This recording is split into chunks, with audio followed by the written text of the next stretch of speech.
Doctor BR Ambedkar open యూనివర్సిటీలో ఎవరైతే open degree చేస్తున్నారో ఈ వీడియోలో మీకు ఓపెన్ డిగ్రీ థర్డ్ సెమిస్టర్కి సంబంధించిన ఎగ్జామ్ డేట్స్ అయితే వచ్చాయండి. సో కొంతమందికి స్టూడెంట్స్కి అయితే తెలియదు. సో ఎగ్జామ్ డేట్స్ మీకు ఏ రోజు ఏ సబ్జెక్ట్ ఉంది వాటి గురించి ఎక్స్ప్లెయిన్ చేస్తాను. అండ్ మెయిన్గా at the end of the video ఒక 2 ఇంపార్టెంట్ డౌట్స్ అయితే ఎక్స్ప్లెయిన్ చేస్తాను. ఫెయిల్ అయితే ఎప్పుడు రాసుకోవాలి అని కొంతమందికి డౌట్స్ ఉంటాయి. సో అవి కూడా ఎక్స్ప్లెయిన్ చేస్తాను. సో మెయిన్గా మనకు open degree third semester, so old batch కావచ్చు అండ్ న్యూ బ్యాచెస్ కావచ్చు, రెగ్యులర్ మోడ్లో ఉండే స్టూడెంట్స్ వాళ్ళందరికీ ఎగ్జామ్స్ అయితే ఉంటాయండి. సో డేట్స్ వచ్చేసి మనకు 13th, 14th, 16th, 17, 18, 19, 20 ఫిబ్రవరి రోజు మనకైతే ఎగ్జామ్స్ ఉంటాయి. సో లైన్గా ఉన్నాయి, ఎక్కడ కూడా గ్యాప్ అంటూ లేదు. సో 13th రోజు మనకు information and communication technologies ICT ఉంది.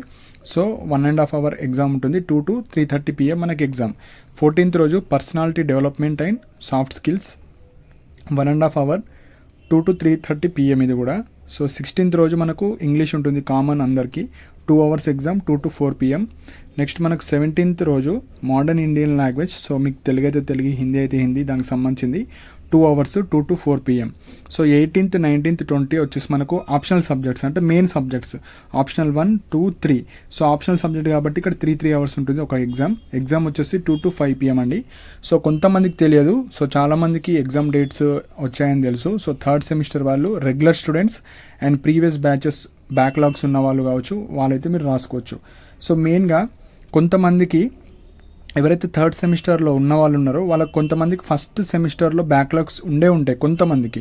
అలాంటి వాళ్ళు అవి రాసుకోవాలంటే మీరు ఎగ్జామ్ ఫీజ్ పే చేయాలి. సో ఫస్ట్ స్టెమ్కి సంబంధించిన ఎగ్జామ్ ఫీజ్ పే చేసుకొని మీరు మళ్ళీ ఫస్ట్ సెమిస్టర్ బ్యాక్లాగ్స్ ఉంటే ఫస్ట్ సెమిస్టర్ రాసుకోవచ్చు. సో ఇప్పుడు 2025లో జాయిన్ అయిన వాళ్ళ ఫస్ట్ సెమ్ ఎగ్జామ్స్ ఎప్పుడున్నాయో అందులో మీరు ఏమైనా రాయకపోయినా బ్యాక్లాగ్స్ ఉన్నా అవి రిజిస్ట్రేషన్ చేసుకొని ఫీ పేమెంట్ చేసుకొని మీరు రాసుకోవచ్చు.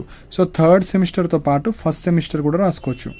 సపోజ్ మీకు సెకండ్ సెమ్లో బ్యాక్లాగ్స్ ఉంటే అవి ఎప్పుడు రాసుకోవాలంటే ఫోర్త్ సెమ్ అప్పుడు. సో మీకు థర్డ్ సెమిస్టర్ అయిన తర్వాత ఫోర్త్ సెమిస్టర్ ఉంటుంది కదా, అప్పుడు సెకండ్ సెమిస్టర్. సో ఈవెన్కి ఈవెన్ రాసుకోవచ్చు, ఆడ్కి ఆడ్ రాసుకోవచ్చు. సో సెమ్ 1లో బ్యాక్లాగ్ ఉంటే ఇప్పుడు థర్డ్ సెమిస్టర్లో మీరు ఎగ్జామ్ ఫీజు పే చేసుకొని రాసుకోవచ్చు. సపోజ్ సెకండ్ సెమ్ ఉంటే మీరు ఫోర్త్ సెమ్లో రాసుకోవచ్చు. సో ఫెయిల్ అయితే మళ్ళీ రాసుకోవచ్చు అండి, నో ప్రాబ్లం. సో కొంతమంది వర్కింగ్ ఎంప్లాయీస్ కావచ్చు, అలా ఉంటే మీకు ఇప్పుడు పాసిబుల్ కాదు 13th to 20 అనుకుంటే మీరు మళ్ళీ నెక్స్ట్ సెమిస్టర్ అంటే ఫిఫ్త్ సెమ్ అప్పుడు ఫస్ట్లో బ్యాక్లాగ్ ఉన్నా థర్డ్లో బ్యాక్లాగ్ ఉన్నా మీరైతే రాసుకోవచ్చు, నో ప్రాబ్లం. సో ఇవి important points. So within డేట్స్లోనే మీరు రాసుకోవడానికి ట్రై చేయండి 13 to 20. సో మీకు పాసిబుల్ అయితే ఈ డేట్స్లో మీరు రాసుకోండి, లేకపోతే మళ్ళీ ఫిఫ్త్ సెమిస్టర్తో మీరైతే రాసుకోవాలి. సో ఇవి ఇంపార్టెంట్ పాయింట్స్ అండి. సో మీకు ఏమైనా డౌట్స్ ఉంటే మీరు కింద కమెంట్ సెక్షన్లో మెన్షన్ చేయండి.